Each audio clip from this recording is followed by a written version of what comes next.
The bar near Miramar Air Station was roaring with the arrogance of young Marine pilots, celebrating another training run.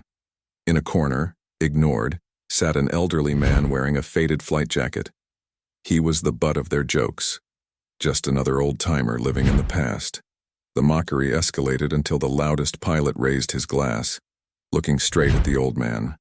"It's on to real pilots," he toasted, "not museum relics." The elderly man then quietly said two words, "Iron Ghost." The silence that followed was absolute. Some call signs aren't just names, they're legends. Share where you're watching from in the comments and hit subscribe, so you never miss stories like this. Is this some kind of joke? Captain Ryan Cross's voice cut through the noise of MCP's Irish pub in San Diego, 3 miles from Marine Corps Air Station Miramar. The bar was packed with pilots from the base, Friday night tradition after a week of intense training flights. Cross was holding court at the center table, surrounded by 5 fellow FA-18 pilots. He was 29, top of his class, fresh off his second combat deployment. His call sign was Viper, and he wore it like armor.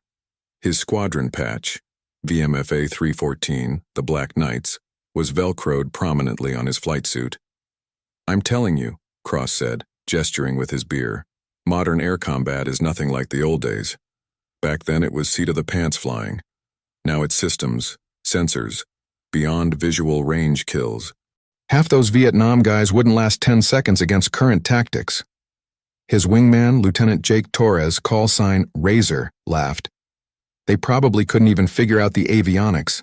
Probably looking for analog gauges and asking where the throttle quadrant is." The table erupted in laughter. They were young, confident, elite.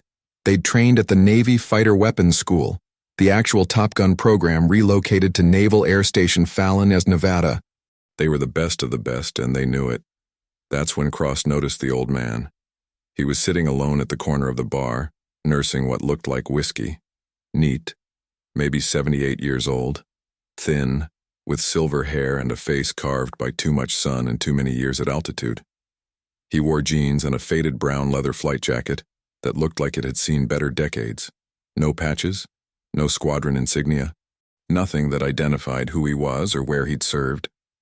The old man had been sitting there for an hour, quiet, watching the pilots with those pale blue eyes that seemed to absorb everything without judgment.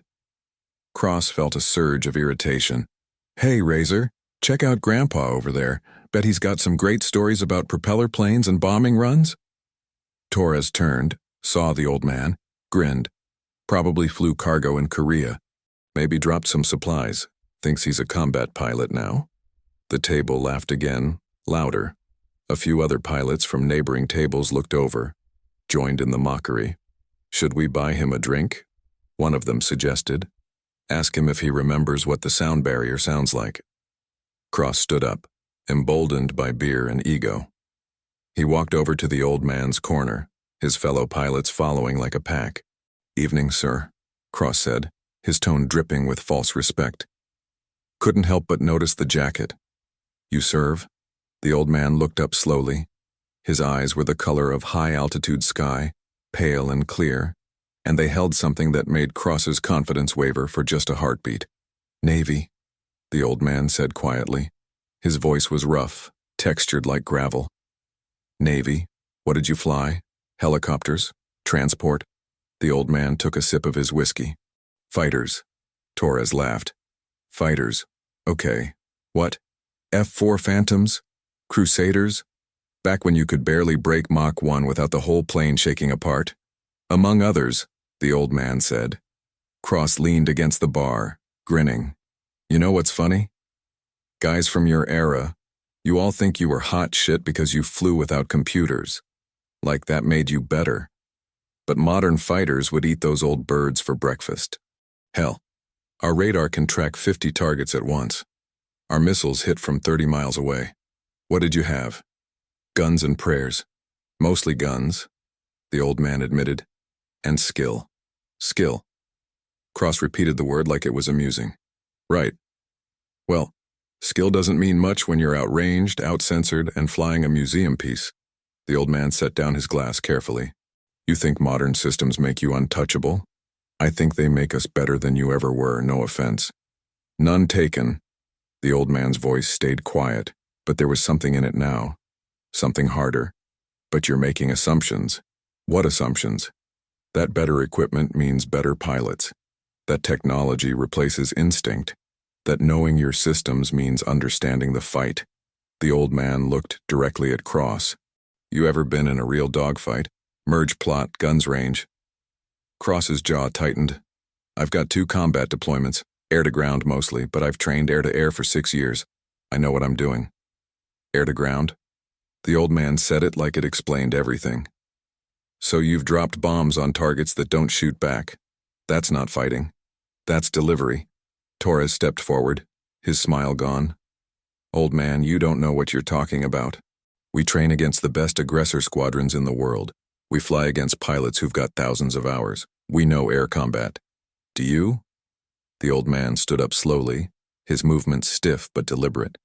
He was shorter than Cross, thinner, but something about him made the younger pilots take an unconscious step back. Tell me something.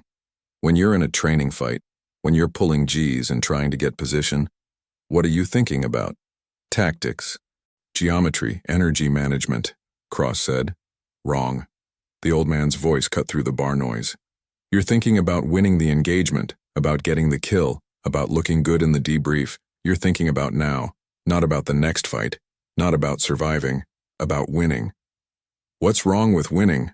Torres demanded. Nothing, if you live long enough to win the next fight.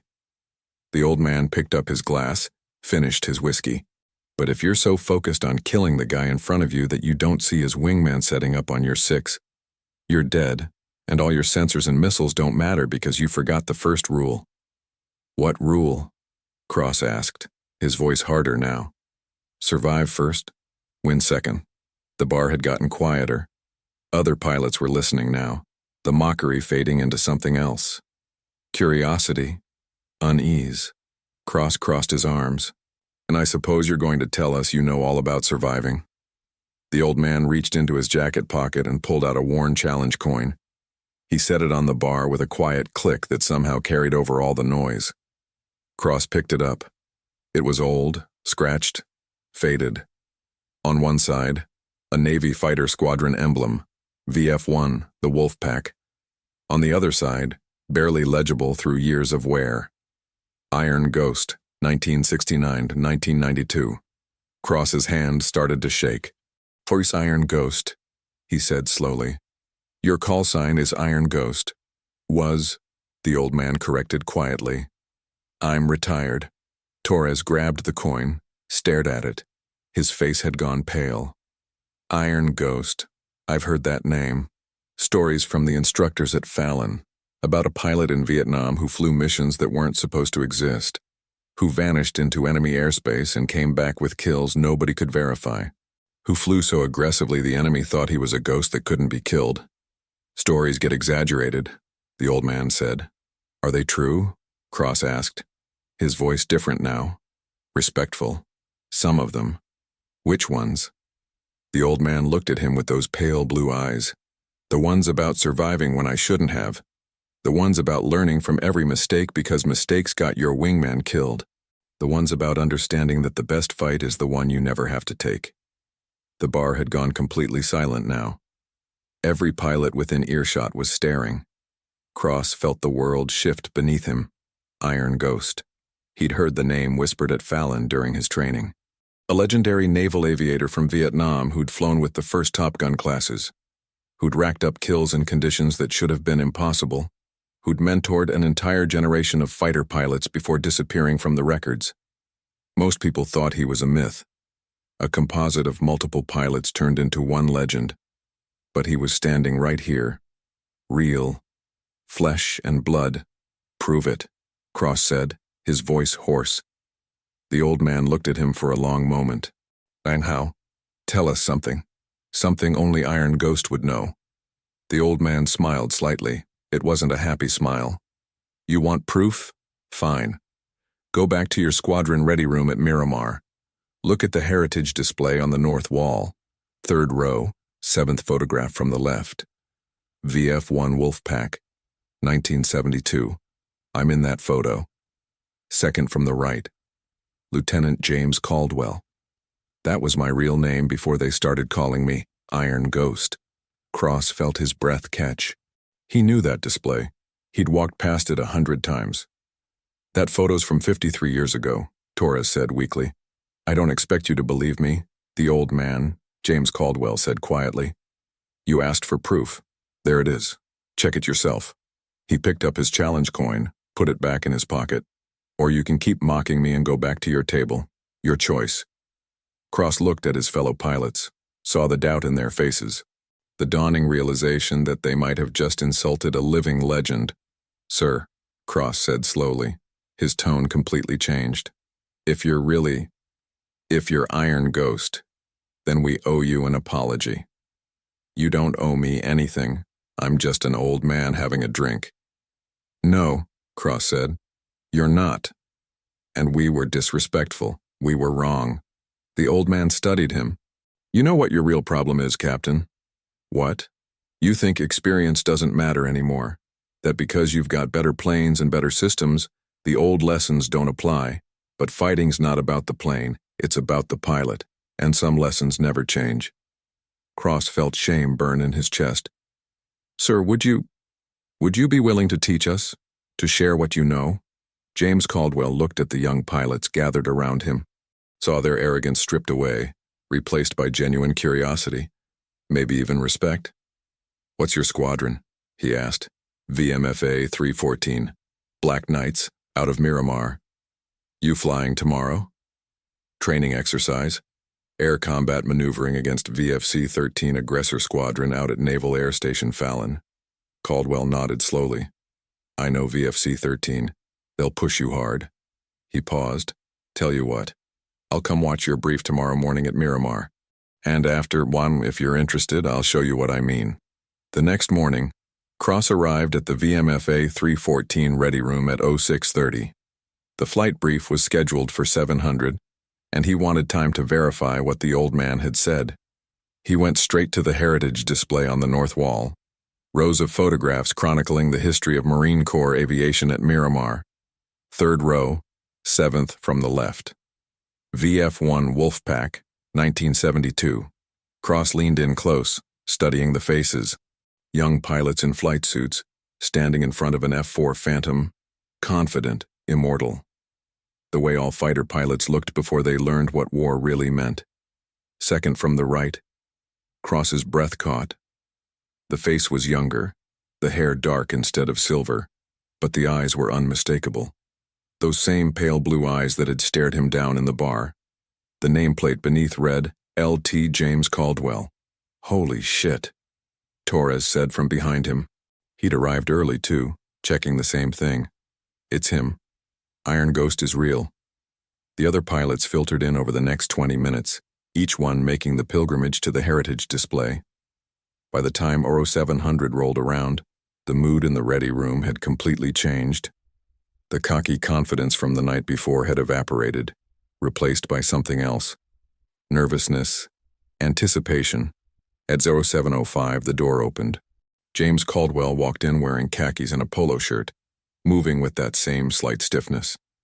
He looked even older in the harsh fluorescent light of the ready room, but his eyes swept the space with tactical precision, reading everything, the layout, the exits, the pilots, faces. Cross stood. Sir, thank you for coming. Caldwell nodded, took a seat in the back row without saying anything. The brief proceeded normally. Cross laid out the training scenario. 4-ship formation versus 4 aggressors from VFC-13 at Naval Air Station Fallon. Basic air combat maneuvering. The goal was to achieve advantageous positions, simulated kills using training parameters. Standard stuff they'd done 100 times. Cross noticed Caldwell watching intently but saying nothing. The old man's expression was unreadable. After the brief, Cross turned to him. Sir, any thoughts? Anything we should adjust? Caldwell stood slowly. You mind if I say something to your pilots? Please. Caldwell walked to the front of the room. 6 young Marine aviators watched him, the mockery from last night completely gone. Your brief was textbook, Caldwell began. his gravelly voice filling the space. Solid tactics, good communication plan, everything by the book. He paused. You're going to lose. The room went silent. Sir? Cross said carefully. VFC-13 knows you're flying by the book. They've flown against hundreds of students who do exactly what you just briefed. They know your tactics before you execute them. They know where you'll be, what you'll do, how you'll react. Caldwell pointed at the tactical display. You briefed a standard 4-ship defensive wheel if they get inside your formation. It's the right move. It's what the manual says.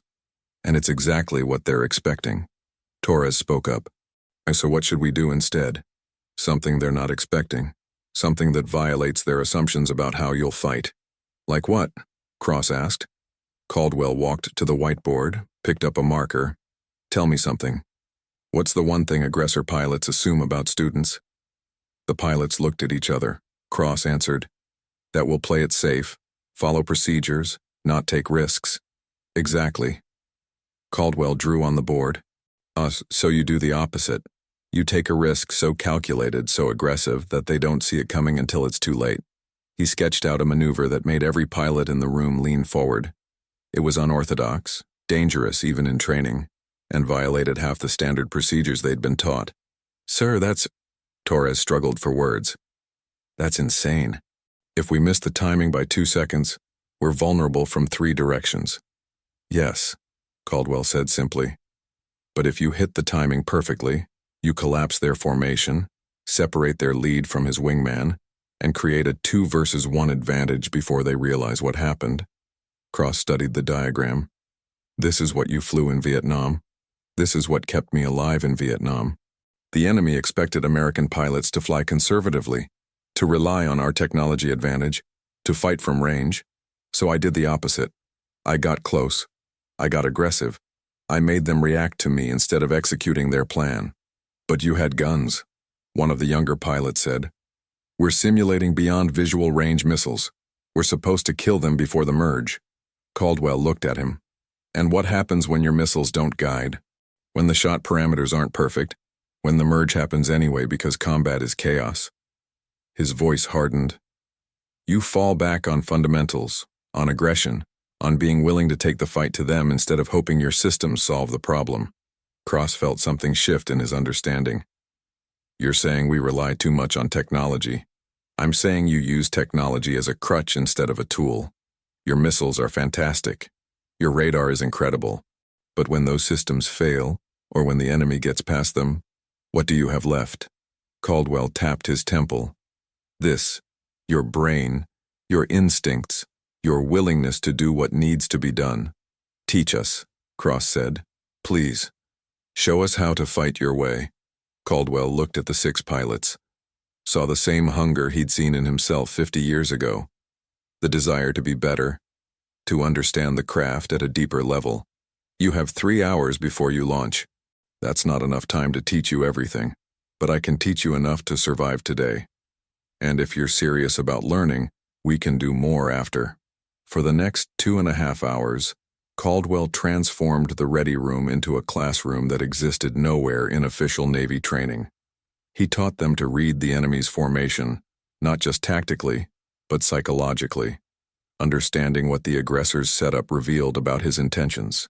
He showed them how to manipulate the geometry of the fight to create illusions, making the enemy think they had advantage when they were actually vulnerable. But more than tactics, he taught them mindset. Every fight you win, you're building patterns, Caldwell said. Patterns your enemy can study. So you need to constantly evolve, constantly surprise. Never let them predict you. The moment you become predictable, you're dead. He told them stories. Not glory stories, but survival stories. About fights where he'd been outmaneuvered, outpositioned, seconds from death, and found a way out through sheer refusal to accept defeat. I lost my wingman over Haiphong in 1971, Caldwell said, his voice going quiet. Kid named Danny Wu, 23 years old. We got bounced by 4 MiGs. I zigged, he zagged. They got him with a missile, went down over the water. The room was absolutely silent. And I replayed that fight 1,000 times. What I did wrong, what I could have done different, And I realized I'd flown by the book, made the us-corrected tactical decision based on the geometry, but the book didn't account for the fact that the enemy wasn't following the same book.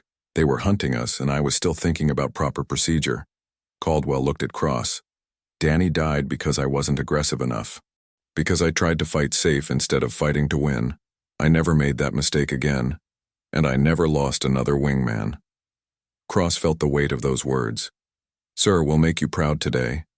Don't make me proud, Caldwell said. Just come home. All of you. Together.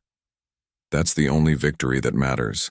4 hours later, Cross was at 25,000 feet over the Nevada Test and Training Range, 70 miles north of Nellis Air Force Base. His radar showed 4 contacts, the VFC-13 aggressors, maneuvering at the edge of missile range. Viper, you have track, his weapons systems officer called over the internal comms. Cross's hand hovered over the commit trigger. Standard procedure said take the shot, lock, shoot, let the missile do the work. But Caldwell's voice echoed in his head. Don't fight their fight, make them fight yours. Negative, Cross said. All sharks, go cold. Break right, descend to Angels 10, execute Sierra pattern. It was the aggressive maneuver Caldwell had taught them. Risky, unorthodox. Everything his training said not to do, but it worked. The aggressors, expecting a beyond visual range fight, were caught off guard when Cross's formation suddenly dove and repositioned. By the time they adjusted, Cross's wingman had separated the aggressor lead from his element, creating exactly the 2 versus 1 advantage Caldwell had predicted. Vipers in, Cross called, pulling his nose onto the isolated aggressor. The simulator registered a guns kill. Within 90 seconds, all 4 aggressors were dead. The training controller's voice came over the radio. Knock it off, knock it off. That's a kill for the Black Knights. RTB for debrief. Cross and his pilots flew back to Miramar in stunned silence. They'd just executed the most dominant performance any of them had ever achieved against VFC-13. When they landed and walked into the debrief room, James Caldwell was sitting there, waiting. Cross pulled off his helmet. Sir, we did exactly what you taught us. It worked. All of it. Caldwell smiled. Not a big smile, but genuine. You trusted your training over your fear. That's the hardest lesson to learn. Torres stepped forward. Sir, I need to ask, how many did you shoot down? In Vietnam, what was your real count? Caldwell's smile faded. Officially, 7 confirmed, but there were others. Missions that didn't exist. Fights that never made it to the records. He paused. The number doesn't matter. What matters is, I came home. And the pilots I taught came home. That's the only score that counts. 3 weeks later, Cross sat in the base commander's office at Marine Corps Air Station Miramar. Across the desk sat Colonel Raymond Hayes, commanding officer of Marine Aircraft Group 11. Captain Cross, I've been reviewing your squadron's recent training scores, Hayes said, looking at a file. VMFA 3-14 has gone from middle of the pack to the highest-rated fighter squadron on the West Coast. In 3 weeks, your aggressor kill ratio went from 1.2 to 4.7. That's unprecedented. Yes, sir. Care to explain what changed? Cross took a breath. We had help, sir, from a civilian consultant, a former naval aviator. Hayes leaned forward. What civilian? We don't have any contracted instructors on the books. His name is James Caldwell, sir. He goes by his old call sign, Iron Ghost. The colonel's face went pale. He set down the file slowly. Iron Ghost. James Caldwell. You're telling me he's alive? Yes, sir. He's been living in San Diego, working as a consultant for aerospace companies. He came to one of our briefs and offered to help. Hayes stood up, walked to his window overlooking the flight line. Iron Ghost was my instructor, 28 years ago when I was a lieutenant going through the fighter weapons school at Fallon. He taught me everything I know about air combat. His voice was thick with emotion. When I thought he died, there was an accident. A training flight in 1992. His F-14 went into the ocean off Point Loma. They never recovered his body, listed him as presumed dead. Cross felt his stomach drop. Sir, he's very much alive. Where is he now? He's been training our pilots 3 evenings a week. Informal sessions, no paperwork. He refused any payment, said he was just helping out. Hayes turned around. I need to see him. Today. Can you arrange that? Yes, sir. That evening, Cross drove to the small apartment in San Diego where Caldwell lived. It was modest, clean, filled with books about aviation and old photographs that Caldwell never talked about. Sir, the base commander wants to meet you. Colonel Hayes. He says you were his instructor. Caldwell's face showed surprise. Then something like fear. Raymond Hayes. I remember him. Good pilot. Too aggressive, but good. He shook his head. I can't meet with him. Why not, sir? Because I'm supposed to be dead, Captain, and there's a reason for that. Cross sat down. Sir, what happened in 1992? Caldwell was quiet for a long time. When he finally spoke, his voice was heavy. I was flying a training mission out of Miramar, 2-plane section, basic air combat maneuvering. My student was a young lieutenant named Michael Chen, talented kid. Reminded me of Danny Wu, my wingman I lost in Vietnam. He paused, his hands trembling slightly. We were in a simulated dogfight. Chen was aggressive, pushing hard, trying to impress me. He got target fixated, pulled too many Gs in the turn. His aircraft departed controlled flight, entered a flat spin at 8,000 feet. Cross felt cold dread settle in his chest. I talked him through the recovery procedures, but the F-14 had a known issue with flat spins. The recovery didn't work. He was going in. Caldwell's voice cracked. He ejected at 2,000 feet. Too low. The ejection sequence worked, but his chute didn't have time to fully deploy. He hit the water at 70 miles per hour. Jesus, Cross whispered. I landed, got picked up by SAR, and went straight to the hospital.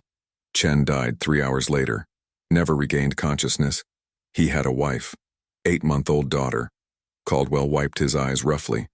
The investigation cleared me, said it was student error, equipment malfunction, nothing I could have prevented.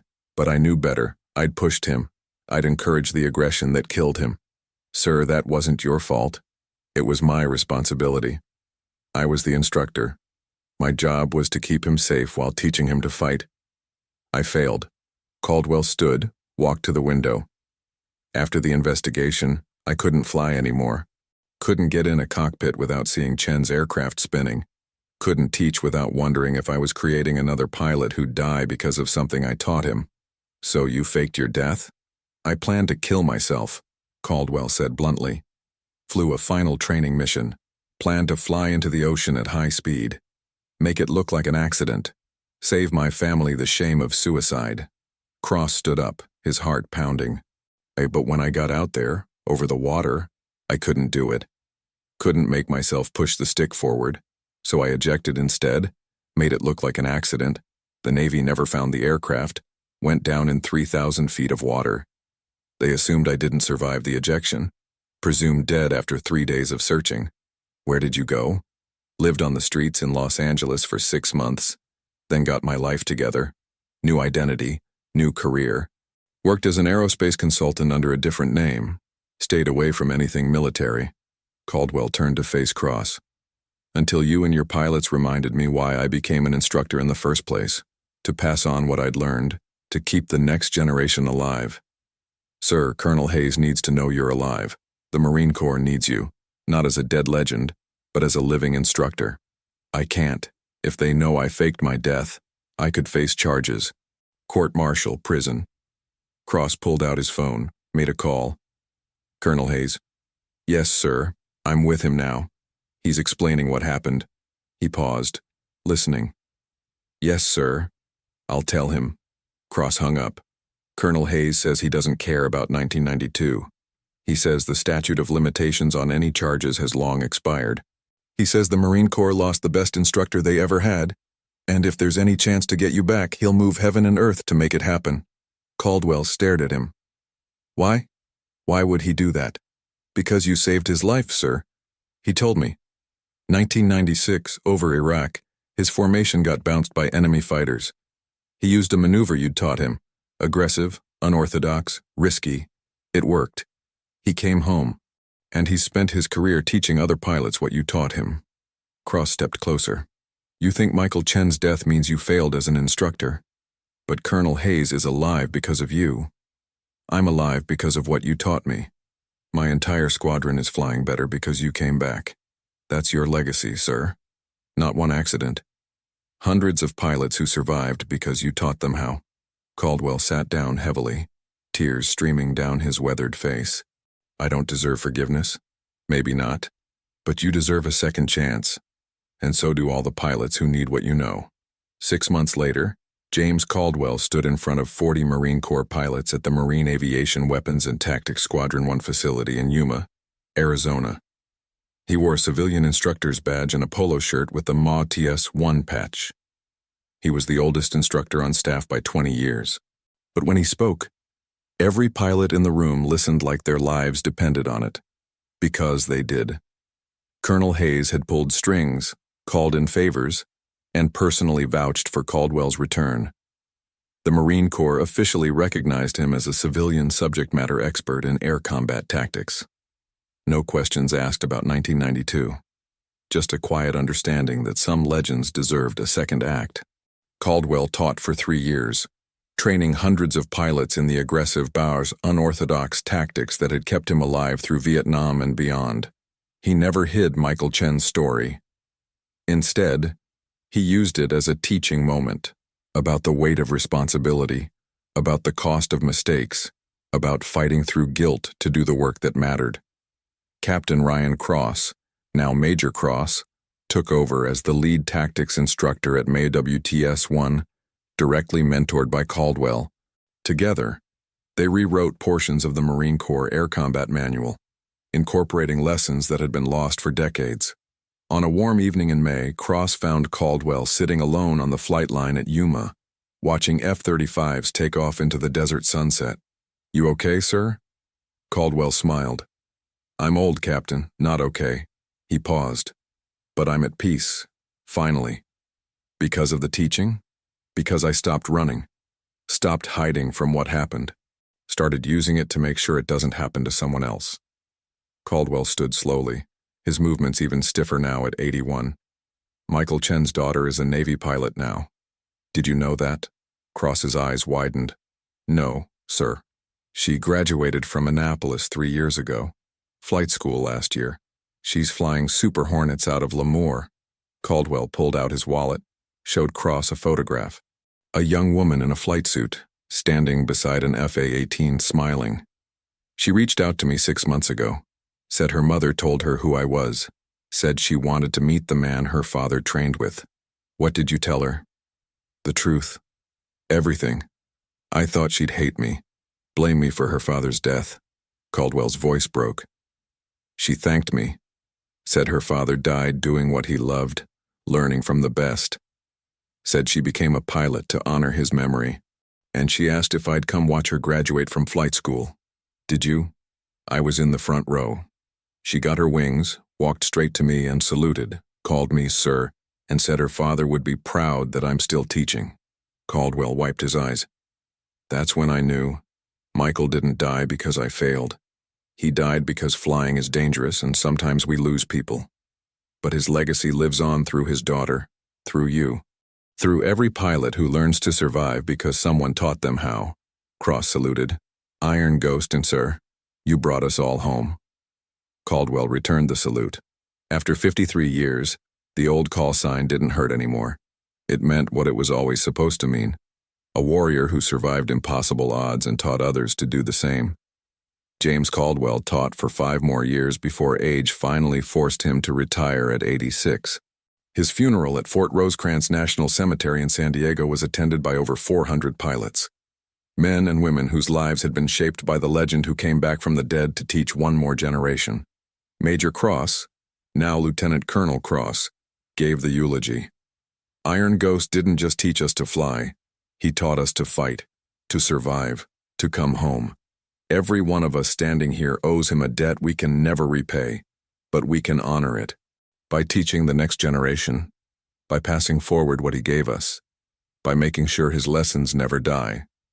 24 FA-18s from Miramar flew overhead in missing man formation. The sound echoed across San Diego Bay, a final salute to the pilot who'd refused to let his brothers fight alone. And in ready rooms across the Marine Corps, instructors still tell stories about Iron Ghost, not as a myth, not as a legend, but as a reminder that the best warriors are the ones who survive long enough to teach others how